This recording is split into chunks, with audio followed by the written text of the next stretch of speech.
Welcome to the Frontier Leader Show. Today, Martin is talking to Cristina Gurguta. Leaders need to build their AI intuition, and how they can do it is just by practicing themselves. So they cannot just sign off on budgets. They have to actually spend, an hour, 2 hours a week using the tools and asking the hard questions and just seeing where AI is failing, because you cannot really lead something that you've never touched. And AI doesn't remove the need for leadership. Yeah, it just raises the standard of the leadership required.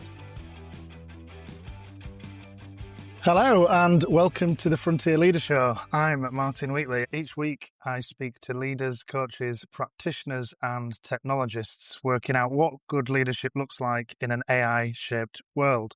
While you still have the app open, please hit the follow or subscribe button so you don't miss out on the next episode. And if you want practical starting point for leading with AI, I have a growing number of resources available at the AILeaderLab.com, and the link will be in the show notes. But today we are speaking with Cristina Gurguta.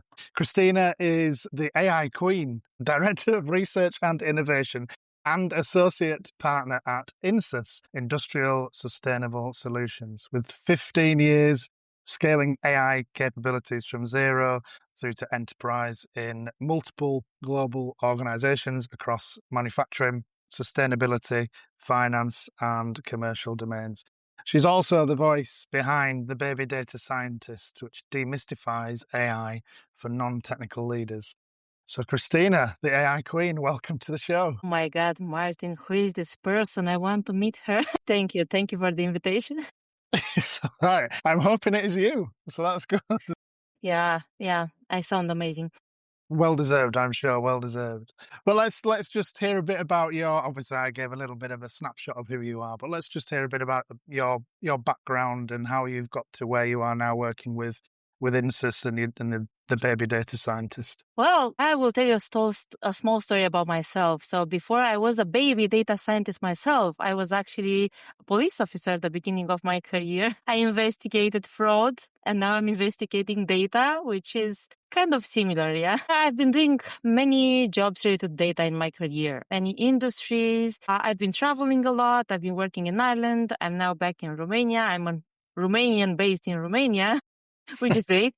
And I'm working remotely for a Swiss company called INSUS, which stands for Industrial Sustainable Solutions. We are, let's say, solving industrial problems or challenges, or maybe helping them be better. So we are trying to optimize the operations, of course, using digital solutions and AI when AI needs to be used. Mm-hmm.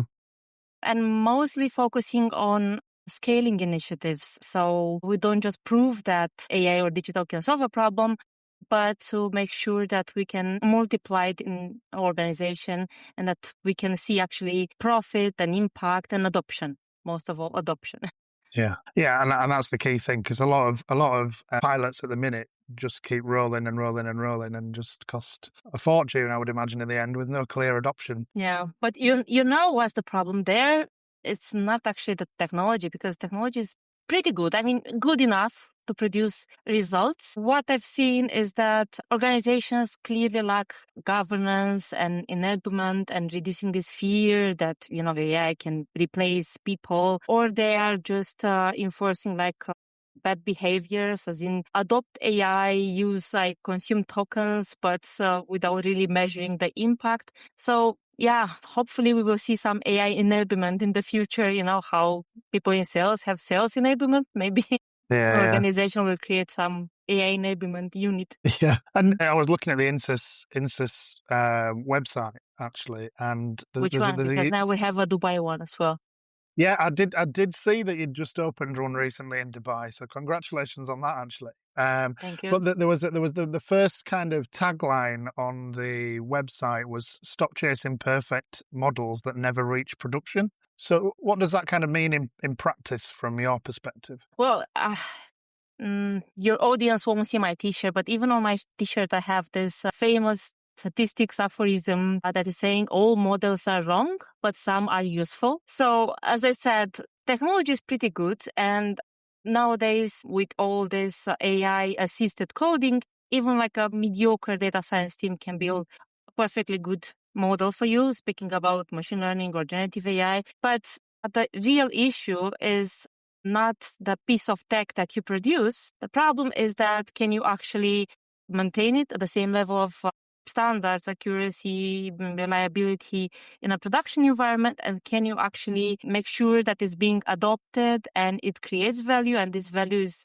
actually translating into a positive impact in the organization. And in the industrial space, it's even more complicated, I would say, than in traditional environments. Yeah, I can imagine. I mean, working in an office is one thing, but working out in the field with machinery and equipment is something I can't even think. I can't comprehend because I've not got that kind of background. But how does INSYS kind of approach work? How you and INSYS approach working with a company to instill those best practices? Well, I will tell you that we have a very rigorous development life cycle, but what's important is that when we get to the point of, let's say, deploying MVP, a minimum viable product, we don't just launch it for a user to test it. We provide them with a training. So we explain to them what AI is, what is not, how to use it. If they need to use it with generative AI, with prompts, we try to teach them how a good prompt would look like, how they can actually test the results. We train them around the fact that whatever they see at that moment in time is not the perfect model, and this can be improved with their feedback. So, the traditional human in the loop and feedback, and the fact that the system is getting better and better if it's being used and it receives feedback from the users. And when people try to test themselves and understand a bit the underlying technology, they're not feeding it anymore, and they have also ideas like how to improve it. Then you see adoption, and you see that MVP actually grows into a more robust, stable product that generates more and more value. Yeah. And you've trained a lot of people. I was reading the Yes. stats that's on your site, and at Holcim, is it Holcim? Is that how you pronounce it? Yes. 1,500 people trained Yeah.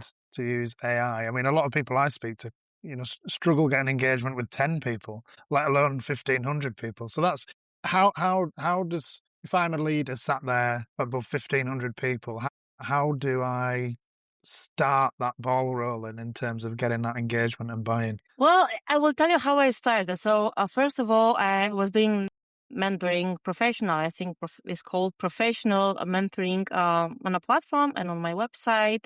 Initially only for, let's say, junior or baby data scientists. So I was growing in experiences, and I got like many artifacts, my own methodology. And I was thinking, okay, this is useful, but it's not scalable. So how can we make it scalable in an organization? So I brought all my knowledge and I created this program. The program was called the AI and ML Accelerator program. And it involved 8 sessions that will span for like 2-3 months. It will depend on the mentor.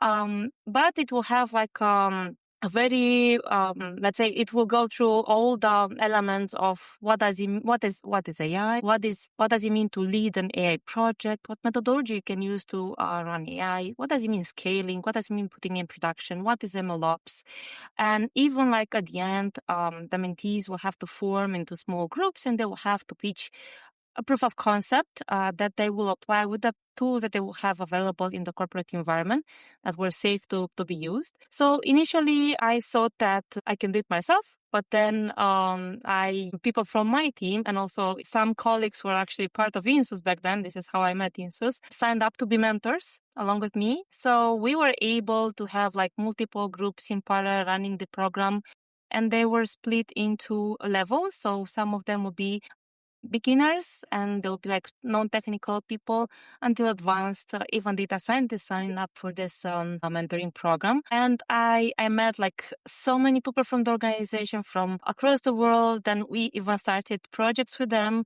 Our portfolio was just crazy, like spanning from finance to like industrial use cases, even HR. So at that moment, I realized that, okay, now people understand that what is the power of AI, like where it can be useful.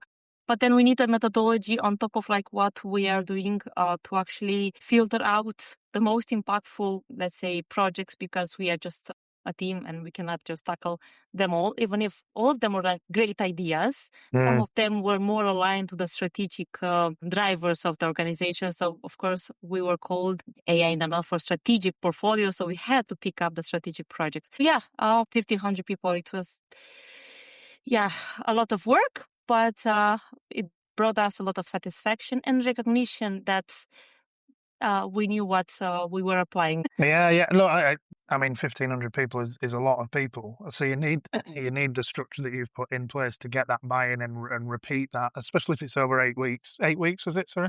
8 weeks. It was 8 sessions, 8 but sessions. we will need to give them some time in between because they had some reading material, something to practice. They were following the CRISP-DM methodology, which stands from Cross-Industry Standard Practice for Data Mining, which now applies for machine learning and generative AI as well. It's a very good methodology. And they will actually developing a proof of concept together, going through all the steps from basis understanding data preparation, like all the steps that they were covering in the program. Yeah, so it walked them nicely from initial fluency all the way through to delivering that proof of concept, essentially. Yeah. Yes.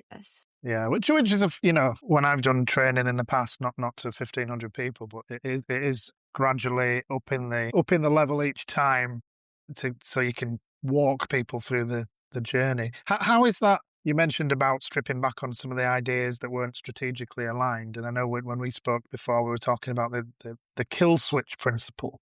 Protocol. The protocol. Sorry. Do you want to just elaborate on that element for me? Yes. At some point, I was meeting so many people and so many leaders from the organization, and they were coming to me with their problems. Of course, in their world, they seem like super important, big problems to tackle. But when I was talking to them about, how do you measure the impact? How do you make sure this is adopted? Did you do like a business case on this? Are you expecting a return on investment? Because of course, every project will cost something. Technology costs, the team that supports that will have a cost associated. So going through all these questions, I actually developed questionnaire that I was giving them at the beginning when they approached me, that will help me prepare the discovery session with them.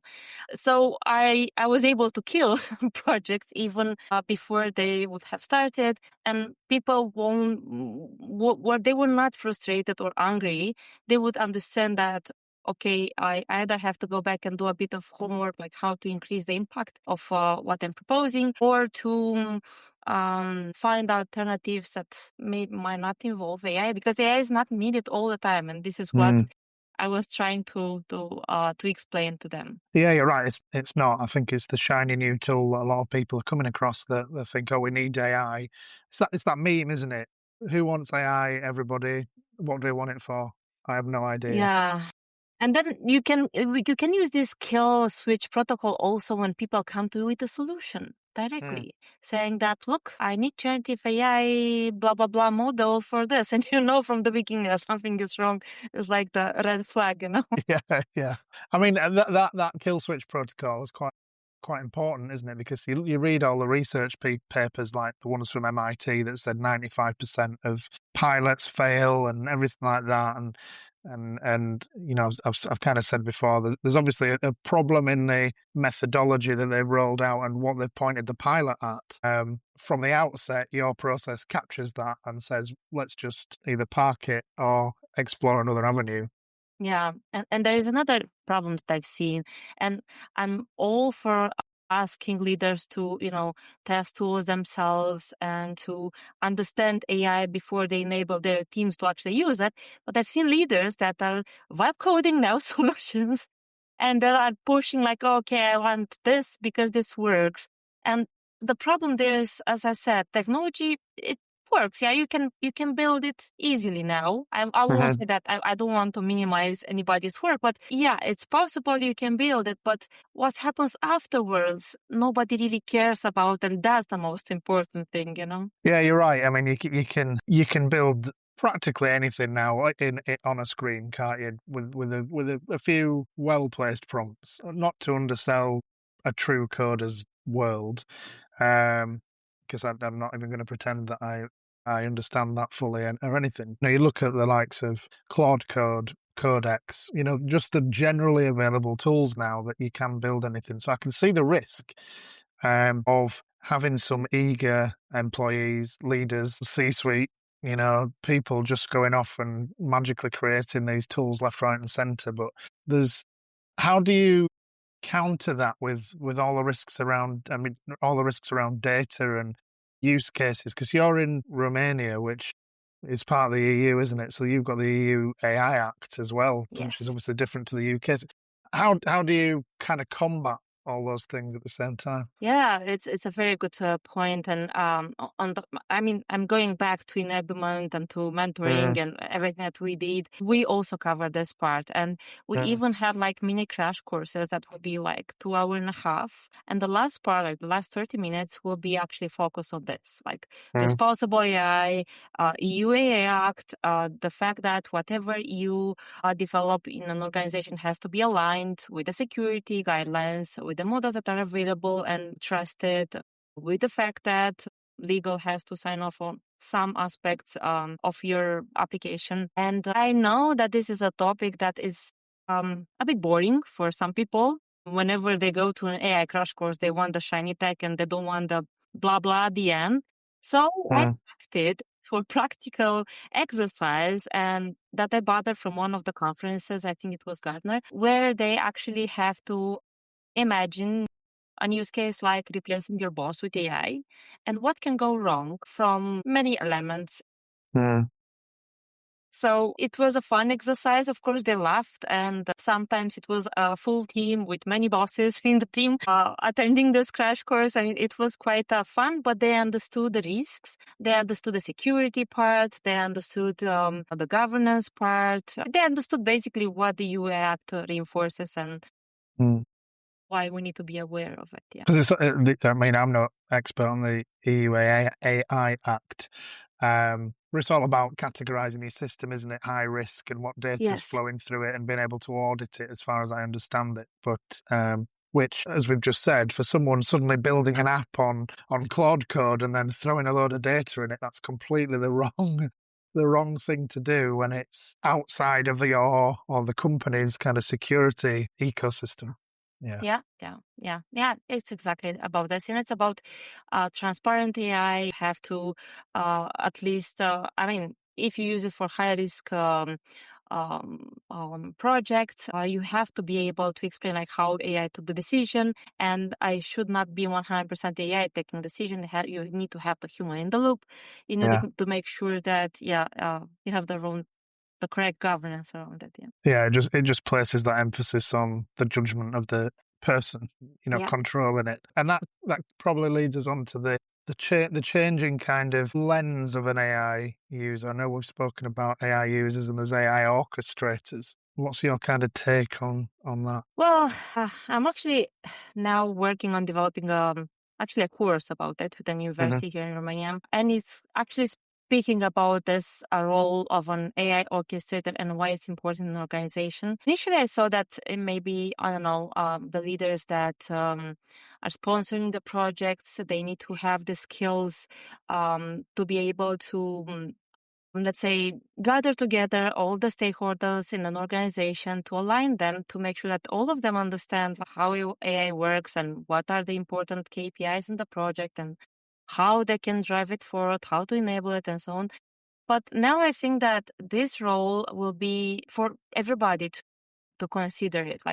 You don't need to write a line of code to really be able to drive a digital project if you want to gather their terminology and all these guardrails, so you are prepared to be in front of the digital transformation of your organization, let's say. Yeah, it's going to require a different skill set, definitely, isn't it, from more traditional management. And the shift is quite a big mindset shift, I think, is this, because you're going from leadership roles who manage people who are doing the task, and there's an element of being the manager doing some of the task potentially if you're not just a general manager. Whereas now, I think, well, certainly with a lot of the announcements around job displacement in the likes of, was it Coinbase recently that let go of some people, and Block, and everything that happens at Oracle with the 30,000 at Oracle, they're restructuring some of the roles around taking out the kind of management responsibility, pure management responsibility, and make them more player coaches. Which is a completely different model. Absolutely. I mean, whatever direction companies go in, they're going to have to answer this question one way or another, aren't they? And that's quite a difficult question to answer. Well, in fairness, I think that I was researching this part of like how difficult it is, especially for middle managers nowadays when they have the pressure, for example, from the executives who, I don't know, drive productivity to more efficiency, and to push it on the teams. And then you'll be like a frontline manager getting this, push from your manager. And I think it's just, it's tough. I think that now people with AI can delegate more. I think that a role of a manager, it's different, that they need to build a bit of AI intuition to know, first of all, what to do with the time that they are acquiring, because this is a problem. Okay, you are getting more productive. I was actually reading a book about productivity. Sorry, I'm jumping from one to another, but what to do with the time that you acquire from AI giving, your extra hands to you is very, very important. Because so this book that I was reading is called 4,000 Weeks. It's basically like the average lifespan, something like that. Yeah, it's a good book, that. Really good. It's like time management for mortals, something like that is called. Yeah. It speaks about this, like, okay, we want to be more productive. And with AI is the same. Okay, you want to be more productive, but for what? To do more silly tasks, to join more meetings, or to actually put some time aside for strategic thinking, for creativity, like to improve actually how you work, what to do. And it's the same with management. I mean, now that they can delegate, they will need to build this AI intuition to make sure that their team are doing something meaningful and more impactful in the organization with the time that they get back from generative AI. Yeah. And it is, you're right. I mean, the risk is that people just get more and more faster at doing more and more things. And does that really give you as much? I mean, you'll get through more work faster, but is it really going to help steer the ship in the right direction? Probably not. You can just do more things wrong faster. And I was actually asking this question repeatedly, like, okay, you're getting like 1 hour per week, or maybe 2 hours per week, 3 hours per week back. And what do you do with that time? And, some people will get blocked. They will understand that maybe the work that they do is not that valuable, that they are doing repetitive stuff, and they get scared that the AI will replace them. And then they will think, okay, like, how can I, upskill myself or reskill myself to do more meaningful work? Because at the end of the day, it will be actually good to replace repetitive stuff, but not strategic, creative. Yeah, I mean, it's a hard question to answer, and pretty much everybody's going to have to answer it at some point. Is, if AI is doing some elements, either a little bit or a lot of my role, what is next for me? And I guess if you're doing a big, let's just go back to the Wholesome example, you're training 1,500 people on how to use AI. That must have come up as or did that come up as a challenge, should I say? Did that come up as a challenge as part of that? Were people questioning what's next? Or was it a little bit more collaborative? I mean, it's funny. I don't know if it's because of that course or not, but many people actually changed their roles and went in different directions. And then we were doing like different projects together, organizational projects, and we were working on skills that we never had. And we felt empowered by AI, which is crazy, right? So I was in IT, but I was like working with business, and I was able to articulate some ideas that I never thought that I could. So yeah, it empowers you. Yeah, well, I think that says a lot about the structure that you gave it as well, because it's obviously guided people through that process quite sufficiently, that it answers the questions as people are going, and it gives people time to see each level as it's coming, step by step, and grow with it. I think there's a lot of pressure at the minute for companies just to put AI in and then potentially use it as as a reason to cut costs and get rid of people. And just the narrative in the media around some of these things, rightly or wrongly, makes people defensive naturally, I think. Yeah, totally. I mean, I see it similar to you. I see it as quite a positive. There's ultimately going to be people who have their careers dramatically impacted from AI, especially if you're someone who does a lot of admin tasks, I would say.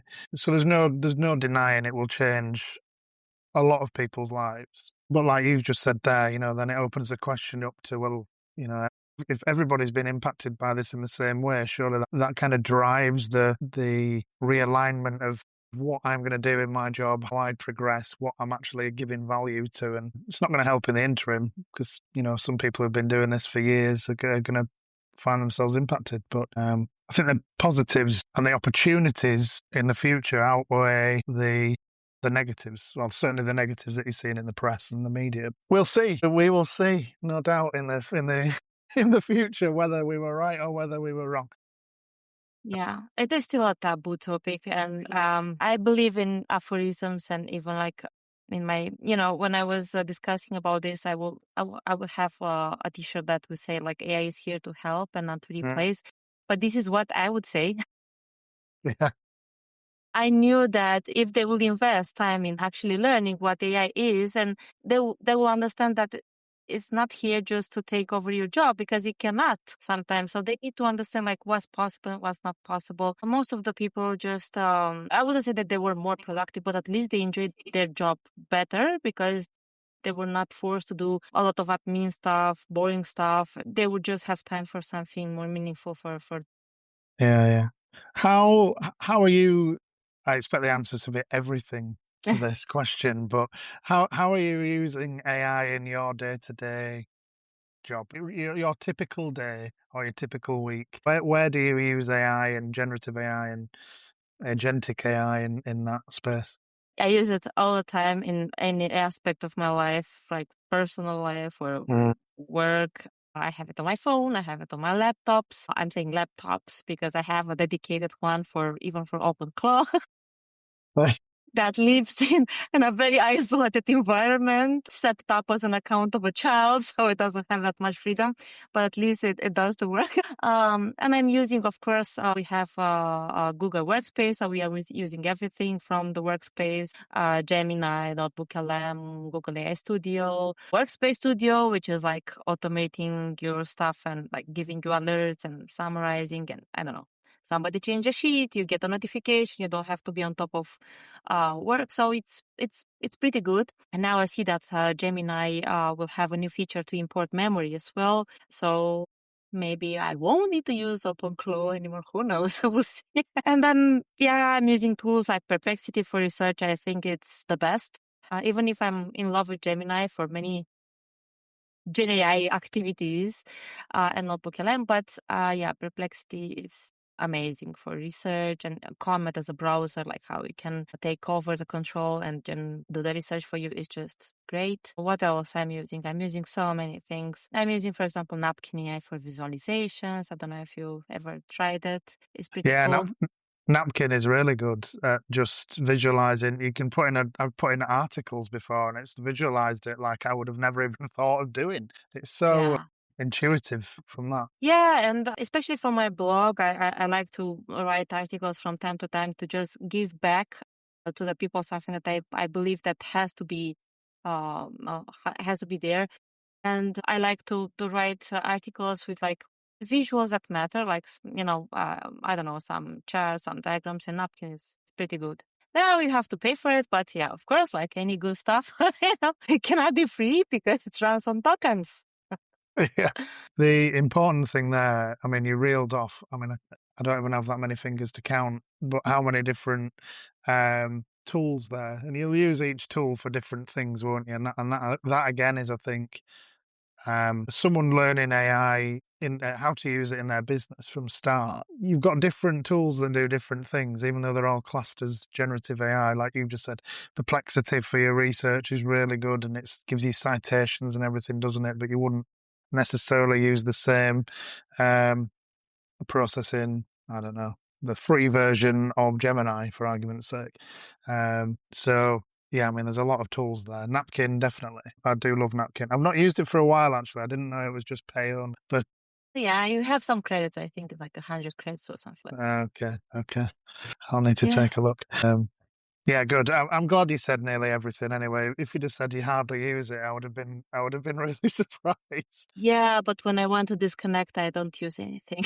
No, no, no. That's important, isn't it? You need to disconnect from it. There's that. It's that. I mean, it changes every week anyway. You'd drive yourself mad if you're constantly on it. But yeah, okay. Just before we come on to the second part of the show, the kind of last question from it. If there's a lot of people just finding the feet with AI at the minute, if you're talking to a leader in a leadership position, what's the best place you think that they should look or think about to get started going down the route with AI? Well, I think that my biggest tip, let's say, for leaders will be that they need to build their AI intuition. And how they can do it is just by practicing themselves. So they cannot just sign off on budgets. They have to actually spend, I don't know, an hour, 2 hours a week using the tools and asking like the hard questions and just seeing where AI is failing.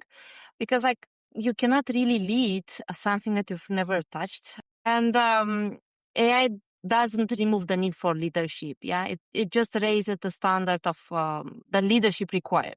Eloquently put. Eloquently put. Right. Okay. We shall move into the kind of second part where it's the three things, and these could be three anything. It could be the book recommendation that you said about the 4,000 weeks or whatever that the listener could take away and take action on or think about or ponder.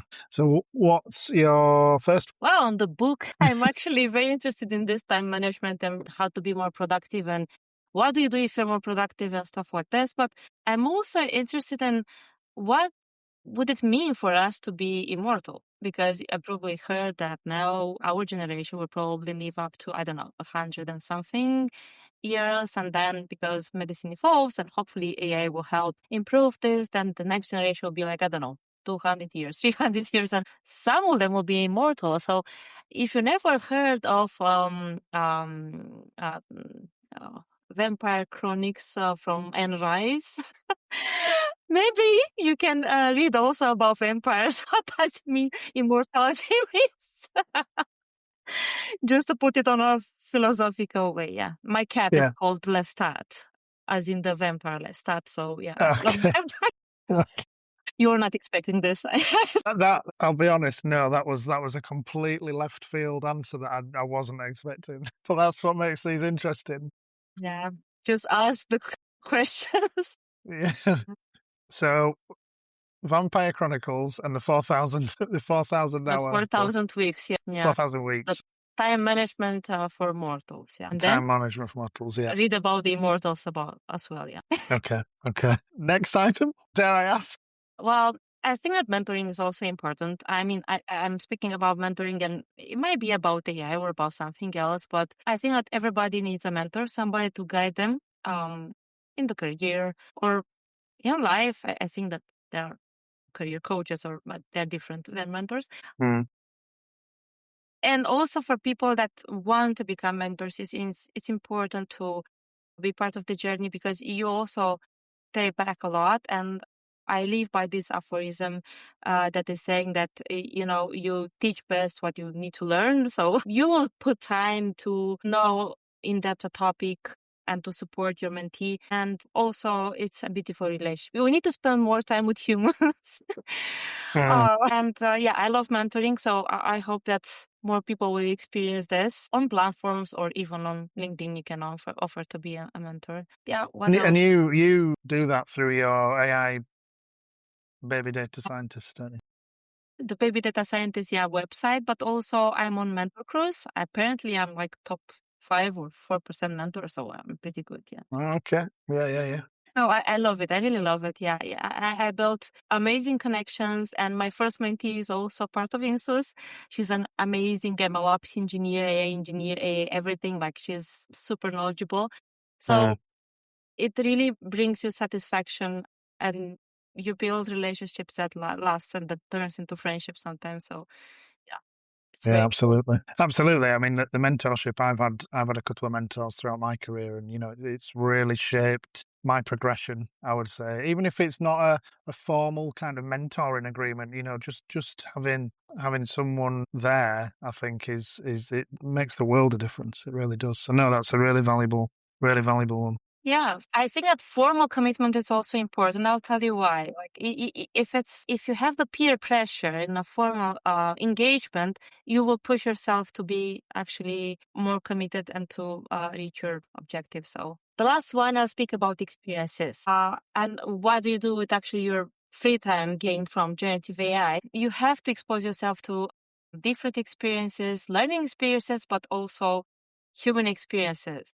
I think that nowadays human relationship will be the most valuable. You need to be able to connect with your colleagues, with your peers, with your clients, of course. And what I plan for myself in this year is to be open to all sorts of experience. Go to conferences, join a podcast, and yeah, thank you for inviting me.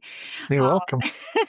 Reading books. I actually bought at the beginning of the year a bunch of books, very different books, because it will be part of the human experience that I propose for myself, I plan for myself. No, I like it. You're right. Absolutely right. I mean, the risk is with all this technology is you just spend your head down just learning about it or working on it. And like I went to a course yesterday that I wouldn't normally have gone to. Not AI related at all, but just being in a different environment with different people it's like a breath of fresh air, really. It was really grounding. So yeah, no, absolutely, I'd echo that. I also like meetups. I don't know if you ever one, and there are companies that are organizing some like open hours type of meetups, and they are very good, especially in the tech world. They are demonstrating capabilities, work tools. It's very good. Yeah, good to share.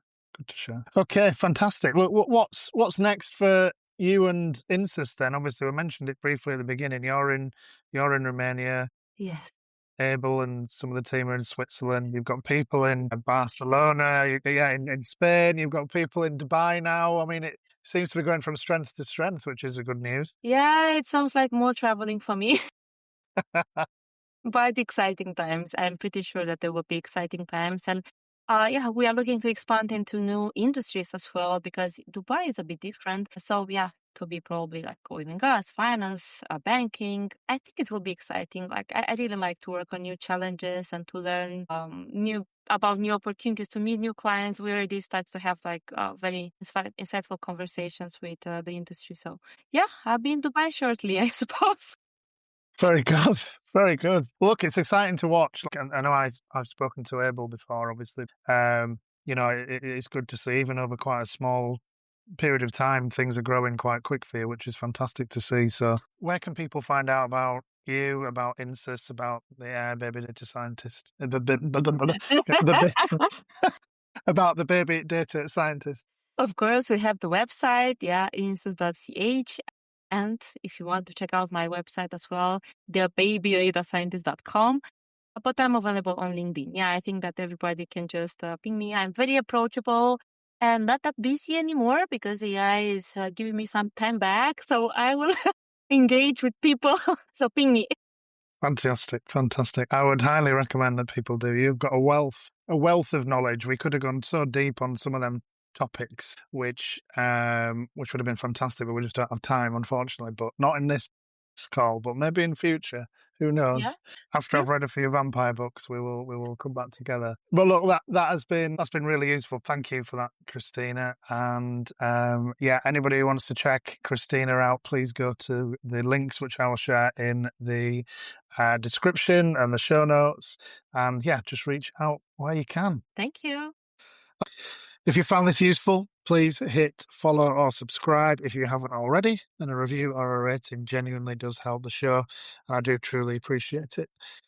The AILeaderLab.com has a host of resources for free, everything you need to start leading with AI practically, and that's the AILeaderLab.com, and the link for that will be in the show notes. Until next time, bye-bye for now.